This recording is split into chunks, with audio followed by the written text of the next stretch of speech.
My name is Jay Tortona, a member of the Australian delegation to the Five Eyes Alliance Economic Summit. We're here to bring all stakeholders up to date on the summit's technological status. So far, there have been 2 cyber incidents at the summit. The first was a data exfiltration that could have led to a distributed denial of service attack. Fortunately, intrusion detection systems identified abnormal and extraordinary activity within the network. A successful denial of service attack that disabled users' ability to use the system was not accomplished in this case. However, there are additional reasons that this has been identified as an issue. We'll review that issue shortly. A successful ransomware attack that disabled 2 workstations occurred after the summit opened. Software that was attached to a file that appeared to come from a known source was opened and delivered ransomware malware that encrypted certain files and disabled the effective use of those stations. Strong technical work was able to terminate the attack and restore functionality for the affected systems. However, we remain vigilant and concerned as those attacks very well could have been feints designed to distract operators or provide cover for the implantation of additional malware or theft of additional data. As the threats to this summit include nation states, we believe it is possible that these attacks were reconnaissance to test defenses or cover for the implantation of additional software or applications. In addition, there is a high probability that these attacks were initiated by an insider, presenting special risks to the network. Communications between delegations to quickly identify and remediate attacks is a high priority. However, the insider threat and individual countries' needs to keep certain information secure, even from other alliance countries, require limits or controls on those communications and information sharing. To combat external intrusions or capture summit communications, the host country may mandate the use of encrypted communications and multi-factor authentication methods. Source attribution is helpful in establishing provenance of incoming files. It can also be a useful initial screen to weed out possible malicious communications. However, sources can be masked. In this case, the XL file that carried the ransomware onto the network was considered a legitimate file from a known source. This was incorrect and allowed the infection of conference systems. However, in general, a high level of cooperation and teamwork can be promoted through information sharing.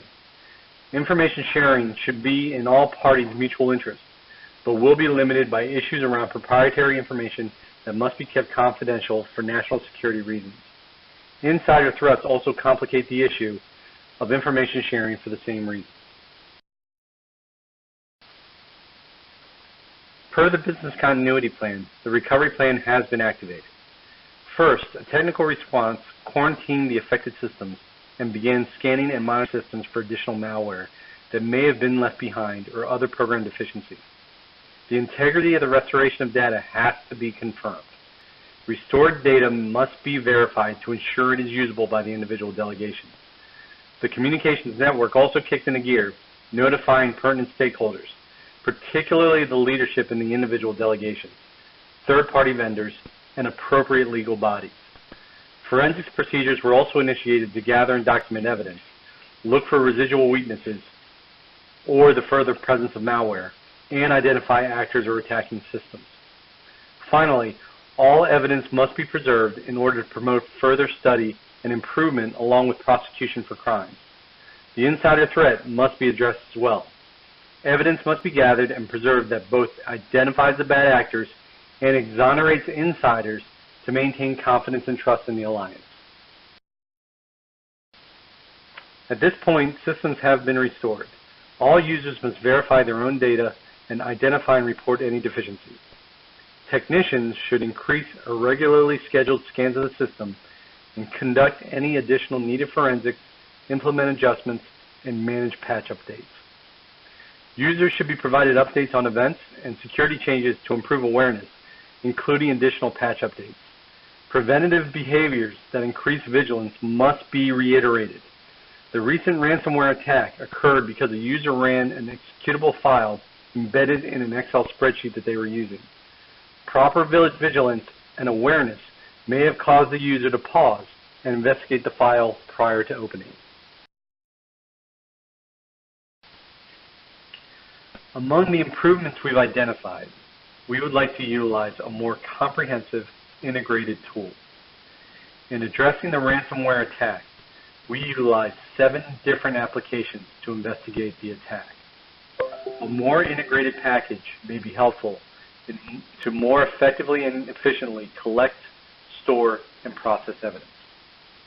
We also recommend working closely with third-party ISP to improve filtering and other defensive measures at the gateway level.